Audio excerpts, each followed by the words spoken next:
오늘 말씀 가운데 하나님의 은혜가 충만하고 또 말씀으로 우리의 삶이 좀 깨어지고 일주일에 살아있는 활력소가 되는 시간이 되기를 축복합니다. 사실 이 수요일에 예배 드리러 오는 게 좀 몸도 피곤하고 마음도 이렇게 어려운 마음으로 올 때가 많은데요.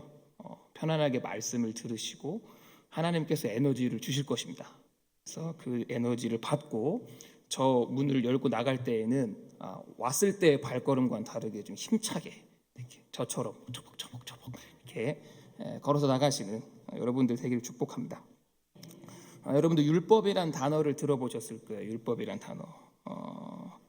율법이라는 게 참 우리에겐 고민거리죠. 우리가 굉장히 고민을 많이 하게 되는 게 율법이란 단어입니다. 유대인들은 율법으로 구원을 받습니다. 지금도 그래요. 지금도 이스라엘의 그 정통 이스라엘 유대인들 하레디들은 율법으로 구원받는다고 믿습니다. 근데 실제로 율법으로 구원받는 건 아니죠. 아닌데 그들 스스로는 율법으로 구원을 받는다고 스스로 믿고 그렇게 살아가고 있습니다. 그러니까 쉽게 말씀드리면 말씀을 지키면 그들이 보고 있는 이 토라라는 오경의 말씀들을 삶에서 하나도 빼놓지 않고 지켜가면 그들에게는 구원이 주어진다는 것이죠. 근데 우리는 어떻습니까? 우리 크리스천들은, 우리 그리스도인들은 구원을 어떻게 받죠? 네, 우리는 믿음으로 받습니다. 저 아이들도 다 알고 있는 내용이에요. 구원은 믿음으로 받는다. 그러니까 예수 그리스도를 믿는 믿음으로 우리는 구원을 받죠. 그것 이외에는 다른 이름을 주신 일이 없습니다. 오직 예수 그리스도의 그 십자가만이 우리를 구원할 수 있고 우리가 그걸 믿음으로 그 한 가지 방법밖에 없다는 것이죠. 그런데 이제 문제는 여기서 생기는 거예요. 그러니까 우리가 예수 그리스도를 믿음으로 구원을 받는데 과연 율법을 어떻게 할 거냐는 거죠. 우린 예수 그리스도를 믿음으로 구원을 받고 그게 하나님께서 우리에게 주신 방법인데 그러면 그동안 구원인 줄로 알았던 그 율법을 어떻게 우리가 해결해 나갈 거냐는 거죠. 그래서 사실 오늘의 설교의 내용은 예수 그리스도와 율법의 관계를 알아보고자 하는 거예요. 도대체 둘은 무슨 관계인가? 예수 그리스도와 율법을 버려야 되는가? 율법을 폐기해야 되는가? 지키지 않아야 되는가? 우리 삶의 율법은 어떤 영향을 미치는가에 대해서 이야기를 나눠보려고 합니다. 21절의 말씀을 한번 같이 읽어보겠습니다. 시작. 하나님의 약속들과 반대되는 것이냐? 결코 그럴 수 없느니라. 만일 능히 살게 하는 율법을 주셨더라면 이가 반드시 율법으로 말미암았으리라. 아멘. 이 갈라디아서는 바울의 초기 저작입니다. 이게 바울이 젊었을 때요. 아마 가장 먼저 쓴 마테마가 누가 요한복음보다 먼저 썼다고 우리가 알고 있는 것이 갈라디아서입니다. 그러니까 바울이 다메섹 도상에서 회심을 하고 이제 자신의 사역을 시작할 때 제일 먼저 건드렸던 게 율법이라는 거예요. 율법과 가장 먼저 싸웠다는 겁니다. 그런데 오늘 본문에서 바울은 이렇게 얘기해요. 율법이 하나님의 약속과 반대냐는 거죠. 그러니까 율법을 잘못 주셨냐 하나님이? 율법으로 우리가 구원을 못 받는데 그럼 율법을 만든 게 잘못하신 거냐? 안 되는 줄 알면서 우리에게 주신 거냐? 이렇게 바울은 질문을 하는 거죠. 애초에 율법이라는 게 불완전하냐? 사실 바울은 그렇다고 이야기하지 않습니다. 바울은요, 율법 자체는 문제가 없다고 얘기를 해요. 하나님께서 구원의 길로 주신 율법 자체는 문제가 없는데 문제는 누구에게 있습니까? 우리 인간에게 있는 거예요. 우리 인간이 그 율법을 지킬 수가 없는 거죠. 그러니까 하나님이 잘못한 게 아니라 우리 인간의 연약함으로 그 율법을 지키지 못하는 상태에 이르는 겁니다. 그게 22절에 이렇게 되어 있습니다. 22절 말씀 읽어보겠습니다. 시작. 그러나 성경이 모든 것을 죄 아래에 가두었으니 이는 예수 그리스도를 믿음으로 말미암는 약속을 믿는 자들에게 주려 함이라. 아멘. 저건 성경이 이렇게 우리를 죄 아래 가두었다는 얘기가 아니라 저걸 제대로 해석하면 죄 아래에 가두어져 있는 것을 성경이 밝혀냈다는 거예요. 그리고 무슨 말이냐면은 우리의 죄성 때문에 율법을 못 지킨다는 거죠. 율법 자체를 주신 하나님은 잘못이 없어요. 그 율법을 지키면 구원 받는 거죠. 메커니즘이. 그런데 이게 어떻게 된 거냐? 우리 인간이 연약하고 우리 인간의 죄성들이 가득하기 때문에 우리는 도저히 그 율법들을 지킬 수 없는 존재로 타락해 본 거죠. 이게 전적인 타락입니다. 칼뱅이 얘기했던. 우리는 율법을 지킬 수 없기 때문에 율법을 통한 구원은 가능하다, 불가능하다? 불가능하다. 이게 바울의 얘기입니다. 우리는 이렇게 얘기해요. 율법 주신 하나님 잘못, 율법 하나님 율법 잘못 주셨네. 이게 아니라 잘 줬다는 거죠. 준 자에게는 문제가 없다는 겁니다. 하지만 그것으로 구원을 못 받는 우리에게 큰 문제가 있었다라는 거죠. 그래서 하나님께서는요, 죄가 있음에도 불구하고 율법을 못 지킴에도 불구하고 구원받을 수 있는 길을 열어주신 거예요. 우리는 자격이 없어요. 율법을 지키지 못하잖아요. 그 말씀을 죄성 때문에 다 지켜내지 못한다고요. 못 지킨 상태이지만 그럼에도 구원을 받을 수 있는 길을 열어주신 게 그의 아들 독생자 예수 그리스도를 이 땅에 보내셔서 십자가에 달아 죽이신 다음에 그 사실을 믿는 자들에게 구원을 주시는 거죠. 죄인이 구원을 받는 겁니다. 나는 자격이 없지만 하나님의 은혜로 구원을 받는 거죠. 이렇게 길을 하나님께서 열어주신 거죠. 죄인도 구원받을 수 있는 길을 아주 대문짝만하게 활짝 열어주신 것입니다. 그럼 아까 얘기했던 문제가 이제 수면 위로 올라가는 거죠. 하나님이 율법이 아닌 예수 그리스도로 구원받는 길을 활짝 열어주셨는데 율법은 버려야 되느냐, 폐기 처분돼야 되느냐는 문제에 봉착하게 됩니다. 우선 이 예수 그리스도와 율법의 관계를 우리가 먼저 이 갈라디아서를 해석하기 전에 이단들은 어떻게 생각하는지 잠깐 보겠습니다. 일단 구원파는요, 이걸 이렇게 해석합니다. 예수 그리스도를 믿었죠. 예수 그리스도를 딱 어느 날 한시에 딱 믿습니다. 예수 그리스도를 믿는다고 본인이 고백하면 그때부터는 율법은 없는 겁니다. 그러니까 말씀을 지키지 않아도 되는 삶이에요. 그러니까 죄 자체가 성립이 안 되는 겁니다. 구원파는 말씀을 안 지켜도 죄가 안 됩니다. 그래서 구원파죠. 그래서 율법이라는 하나님의 말씀이라는 게 싹 다 지워지는 거죠. 예수 그리스도를 믿으면 끝이다.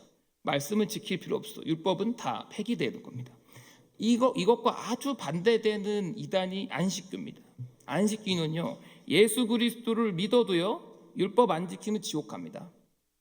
제7일 안식교는 토요일 날 예배를 드려야 구원받죠. 율법의 안식일을 거룩하게 지키라고 써 있으니까. 주일 예배 드리면 지옥 갑니다. 예수 믿어도 지옥 가요. 그러니까 예수 그리스도가 필요가 없죠. 구원을 주지 못합니다. 누가 구원을 주는 거예요? 안식교는. 율법이 구원을 주는 겁니다. 이렇게 각자가 자의적으로 이렇게 해석을 합니다. 예수와 율법의 관계를요. 근데 그것은 이단이죠. 잘못됐습니다. 그럼 올바른 해석은 무엇이냐? 24절이 예수 그리스도와 율법의 관계를 바울이 설명을 하는 겁니다. 24절 제가 읽어볼게요. 이같이 율법이 우리를 예수 그리스도께로 인도하는 초등교사가 되어, 저 가정교사라는 말입니다. 우리로 하여금 믿음으로 말미암아 의롭다 함을 얻게 하려 함이라. 아멘. 저게 예수 그리스도와 율법의 관계입니다. 율법이 없으면 우리는 예수께로 나갈 수가 없다는 거죠. 제가 한번 예를 한번 들어보겠습니다. 예수 그리스도와 율법의 관계를요. 초등학교 1학년짜리 학생을 한번 등장시켜 볼게요. 이름은 신명입니다. 신명이. 제가 아이스크림 매우 좋아해서요. 아이스크림 가게를 예를 들어보겠습니다. 이게 초등학교 1학년 신명이는요, 아이스크림을 무진장 좋아하는 아이예요. 엄청 아이스크림을 좋아합니다. 근데 이제 집이 좀 가난합니다. 가난해서요, 수중에 돈이 없어요. 그래서 아이스크림을 사 먹을 수 없는 형편의 아주 불쌍한 아이인 거죠. 근데 무더운 여름날 학교가 끝나고 집에 가는 길에 막 더워서 죽을 것 같았던 거죠. 너무 살인적인 더위 때문에 한 걸음도 걸을 수 없는 상황에 떨어진 겁니다. 신명이가 1학년짜리 애가요. 근데 지나가다 아이스크림 가게를 발견한 거예요. 그래서 아이스크림 가게에 딱 앞에 섰는데 세상에 그 가게 안에요, 온갖 더위를 피할 수 있는 맛있는 아이스크림이 쫙 진열되어 있는 겁니다. 야, 저거 하나만 먹으면, 저 아이스크림 하나만 집어 먹으면 나는 이 더위에서 구원받을 수 있었다고 생각한 거예요. 그런데 수중에 돈이 있다 없다? 없다. 아이스크림을 먹을 자격이 안 되죠. 왜요? 본인 돈이 없어요. 이 아이는 돈을 가지고 있는 아이가 아닌 것입니다. 그래서요, 이 신명이는요, 뚫어지게 그냥 아이스크림 가게 안을 계속 들여다보고 있는 거예요. 그런데 이 신명이가 아이스크림 가게 안을 계속 들여다보고 있는데 가게 사장님이 있는 거예요. 사장님이. 근데 가게 사장님의 얼굴을 딱 보니까 사장님이 어떻게 생겼다?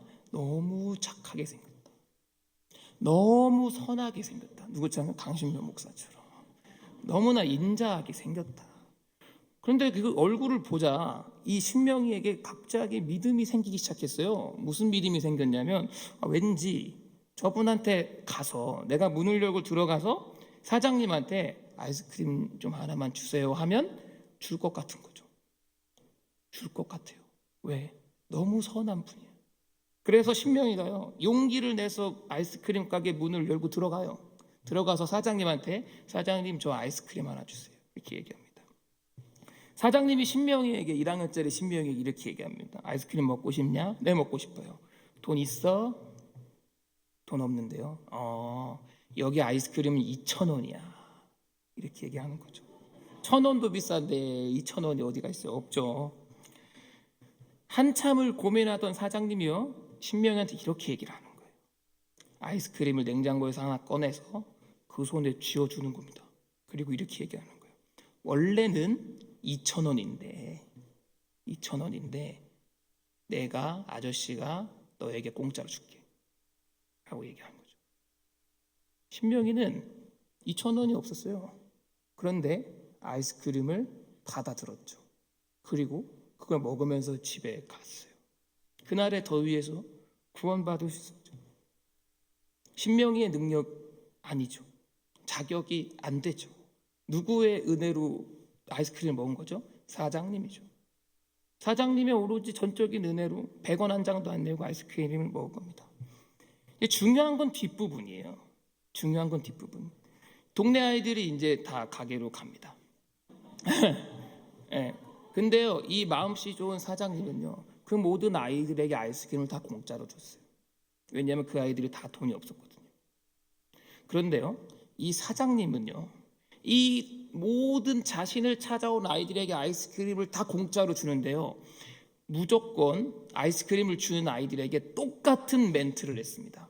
똑같은 멘트를 빠지지 않고 했는데 무슨 멘트를 했을까요? 이 아이스크림은 원래 2,000원이야. 공짜 아니다. 이 아이스크림은 2,000원이야. 그 아이스크림 가게예요. 아이스크림의 가격이 2,000원이라고 붙어 있어요. 떼지 않았다는 거죠, 이 사장님은요. 여러분, 우리는 이 이야기에서요, 율법과 구원과 예수 그리스도의 관계를 짐작해 볼 수 있습니다. 아까 24절의 말씀에 율법이 우리를 그리스도께로 인도하는 초등교사가 된다. 이 가정교사, 어린애한테 알려준다는 거거든요. 그러니까 어린 우리에게 예수 그리스도께로 가게 해주는 도구가 된다는 거예요, 율법이. 여러분, 아까 예화로 돌아가서 사장님이 어느 날요, 어차피 다 공짜잖아요.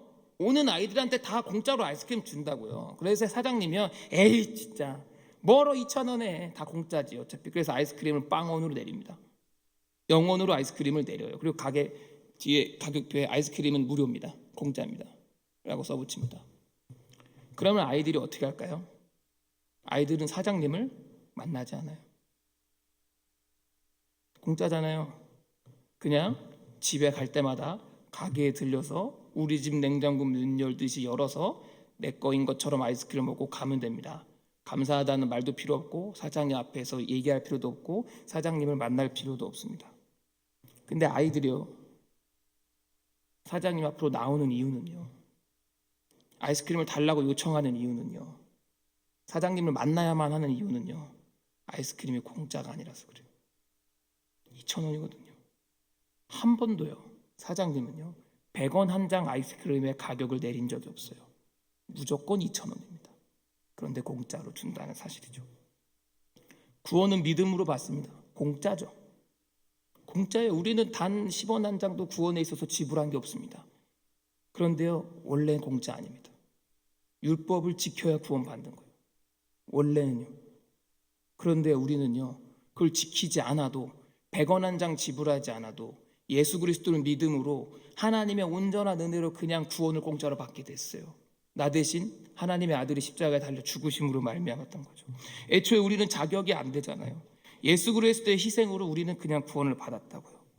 그런데요, 율법이 없다면요, 율법이란 게 없다면요, 우리에게 구원은 아무런 값어치가 없어요. 아무런 값어치가 없는 거예요. 그래서 우리는 율법을 지키려고 노력해야 돼요. 왜요? 구원은 비싼 거구나. 구원은 비싸구나. 원래는 이렇게 내가 삶에서 깨지고 자빠지고 넘어지고 아프고 상처받고 해야 구원이 얻어지는 거였구나. 나는 못 받는 거구나, 구원을 원래는. 그런데 하나님이 날 사랑하셔서 이걸 그냥 주고, 그걸 깨달아 알 수 있다는 거죠. 아이스크림이 2,000원이기 때문에 아이들이 하나님 앞에 나오는 것입니다.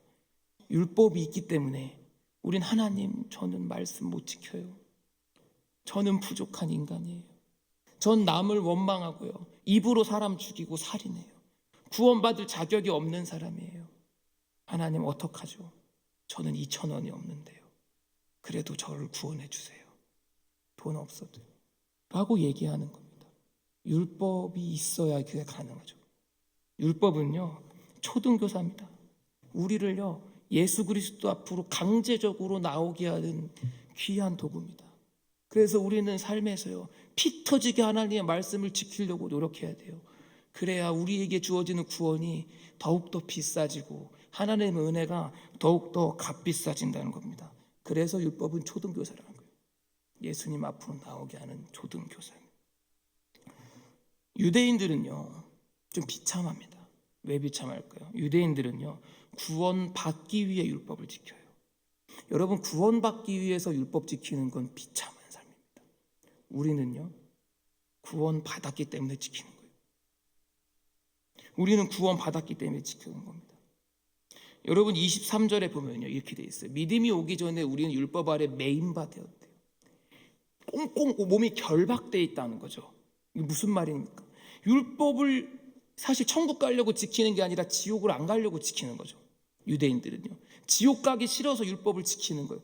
그 얼마나 비참한 삶을 삽니까? 여러분들 마태복음 21장에 보면요, 예수님께서 세 번째로 예루살렘에 입성하세요. 성에 6월절 날 돌아가시려고죠. 십자가에 달리시기 위해서 종려주일 날요, 종려주일 날 어린 나귀 새끼를 타고 예루살렘 성으로 들어가신다고요. 그때 사람들이요, 엄청나게 많은 인파들이 예수님께 나와요. 그리고 종려나무까지, 올리브 나무까지를 막 흔들죠.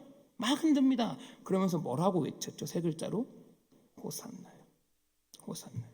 여러분이 호산나라는 단어 뜻이 무엇입니까? 나를 구원해 주세요. 여러분이 호산나라는 단어가, 우리가 막 찬양해서 막 춤추면서 찬양해서 이게 굉장히 우리에게 좋은 단어지만요, 이게 굉장히 비참한 단어예요. 여러분, 이게 굉장히 비참한 단어입니다. 자기가 구원을 못 받는다는 거잖아요. 자기가 구원 받을 수 없다고 얘기하는 거잖아요. 그러니까 예수님한테 구원해 달라고 요청하는 거죠. 다 뛰어나와, 성 밖으로 뛰어나와서. 그 유대인의 비참함입니다. 아, 나는 구원을 못 받아. 나는 구원받을 수 있는 길이 없어. 나는 죽으면 지옥 가라는 게 그 삶 속에 다 매여 있는 거예요. 그렇기 때문에 33살의 청년 예수에게 나를 제발 구원해 달라고 바짓가랑이를 붙잡고 흔드는 거죠. 그 엄청나게 비참하지 않습니까? 구원받기 위해서 말씀을 지키는 거예요. 아둥바둥하면서. 여러분들, 그 무슬림들을 보면요, 무슬림들은 구원을 선행하면 구원을 받습니다. 무슬림들은요, 뭐 과정은 복잡하지만 뭐 결과는 그래요. 착한 일을 많이 하면 구원 받아요. 이 무슬림들은요. 이 무슬림들은 죽으면요, 그들의 교리에는 알라가 심판을 합니다. 알라는요, 삶에 개입하지 않아요. 되게 이신론적인 사고 방식입니다. 심판만 합니다. 알라는 그 저울을 들고 있어요. 딱 죽으면 저울 앞에 가는 거예요. 그래서 착한 일, 그러니까 선한 일과 악한 일 한 걸 저울에 달아요. 근데 이제 선한 일이 더 많으면 천국에 가는 거죠. 악한 일이 더 많으면 그냥 바로 지옥에 가는 겁니다. 그들의 삶이 어떨까요? 전투적으로 선행을 합니다. 지옥 안 가기 위해서요. 그래서 사실 우리가 TV 매체에서 뭐 과격한 무슬림들 보겠지만 대다수의 무슬림들은요, 여러분들 중동인지 성교회를 가보시면 아실 텐데 정말 선합니다. 손님한테 정말 극진 대접하고요, 남한테 절대 해야 안 입힙니다. 정말로요. 정말로 선합니다. 우리 예수 믿는 사람이 더 악해요. 우리는 구원 받았잖아요. 그들은 구원 받아야 되니까 얼마나 다급하겠어요. 그러니까 전투적으로 천국에 가기 위해서 죽을 똥을 싸면서 선행을 합니다. 그런데 여러분, 그들의 삶을 볼 때 이해가 안 되는 부분들이요, 가끔 TV를 보면은 이 자살폭탄 테러하는 무슬림들이 있어요. 극소수지만 자살폭탄 테러를 하는 무슬림들이 있는데요, 그들을 보면 왜 그럴까 우리가 궁금해요. 선행을 해야 천국에 가잖아요. 근데 사람을 죽인다고요, 그들이. 근데 그들을 보면요, 자살 테러를 하는 사람들을 보면요, 나이 많은 사람들이 안 합니다. 다 젊은 학생들이요. 젊은 학생들이 합니다, 자살폭탄 테러를요. 걔네들이 뭐 무식하고 공부 못하고 그래서 할까요? 아니에요. 여러분, 그 자살폭탄 테러한 탈레반이 있지 않습니까? 그 탈레반이요, 엄청나게 고학력자라는 사실 아십니까? 우리나라 대학 수준 이상의 공부를 합니다. 그래서 무슬림 신학자들이에요. 젊고 똑똑한 사람들만 선별되는 겁니다. 탈레반이요, 무슬림 아랍어로 학생이란 뜻이에요. 공부한다는 말입니다. 공부하는 학생을 탈레반이라고 얘기해요. 단어가. 그 아이들이요, 공부를 20 몇 년 동안 열심히 공부하고요, 나중에 자살 폭탄 테러 조끼를 입고 자살한다고요. 사람들을 죽이고. 왜 그럴까요? 이 탈레반들이요, 교리를요, 이 쿠란에 없는 것들을 만들어냈어요. 신학교에서 어떤 걸 만들어냈냐면, 이 죽을 때 선행과 악행을 저울을 달아가지고요, 악행이 더 많으면 지옥에 가잖아요. 자기 삶에 살면서 악행이 너무 많으면요, 답이 없어요. 선행을 해도. 그런데 자살 폭탄 테러를 하면 심판이 없습니다. 저울을 안 달아요. 바로 천국으로 바로 가는 거예요. 천국으로 바로 갑니다. 그래서 내 삶에서 내가 내 인생을 봤을 때 나는 천국에 못 갈 사람이다. 그러면 자살 폭탄 테러 해서 천국에 가는 겁니다. 그래서 그들이 기쁨으로 그 조끼를 입고요, 자기도 죽고 남도 죽이는 삶을 살아요. 서로 하려고 하는 거예요. 서로. 그 자살을요. 근데 여러분 보십시오. 그게 아름답습니까? 비참하죠. 왜요? 천국에 가기 위해서 자살하는 거예요. 구원받으려고 자살하는 겁니다. 구원받으려고 나도 죽고 남도 죽이는 게요, 그게 어떻게 아름다운 구원일 수 있습니까? 그건 굉장히 비참하고 아름답지 못한 구원인 것이죠. 이게 구원받기 위해서 율법을 지키는 자들의 삶입니다. 하루하루가 공포스럽고 자기 비관적이고 힘들고 괴롭고 공포스럽고 죽음을 두려워하는 삶인 거죠. 내가 천국 갈 수 있을까라는 자기에 대한 강한 불신, 그게 쌓여져 있는 것입니다. 우리에게는 율법이 필요합니다. 구원받으려고 필요하나요? 아니요. 구원받았기 때문에 필요한 거예요. 예수 그리스도를 경험하기 위해서 구원이 필요한 겁니다. 우리가 신앙의 생활을 하다 보면, 말씀을 지키려고 노력하다 보면 지켜지지 않죠. 그래서 예수님께 말씀을 잘 지키게 해달라고 기도합니다. 그리고 말씀을 지킬 때에 성령님께서 오셔서 말씀을 잘 지킬 수 있도록 우리의 삶을 인도하시죠. 우리의 마음을 정결하게 하시고 인도하십니다. 하지만 내가 율법을 지키려는 노력들을 하지 않으면 그 예수 그리스도께 기도하는 행위 자체가 없어지고요, 성령님의 인도를 구할 필요도 없어지고요, 하나님의 은혜도 구할 필요가 없어지고, 결국에는 나는 빈 껍데기만 남은, 그저 죽을 날만 기다리는 신앙인이 된다는 사실이죠. 사랑하는 여러분, 아이스크림 공짜 아닙니다. 공짜 아니에요. 우리가 그냥 공짜로 먹었을 뿐입니다. 아이스크림은 2,000원입니다. 여러분 집에 가서 다 써붙이세요. 아이스크림 2,000원이다. 써붙이세요. 네. 말씀은 지키는 겁니다. 지키려고 노력해야 돼요. 구원 받았기 때문에 우리의 삶에서 말씀을 지키려는 노력들을 쉬지 않으므로 하나님의 은혜를 날마다 경험하는 아름다운 충일교회가 되기를 소망합니다.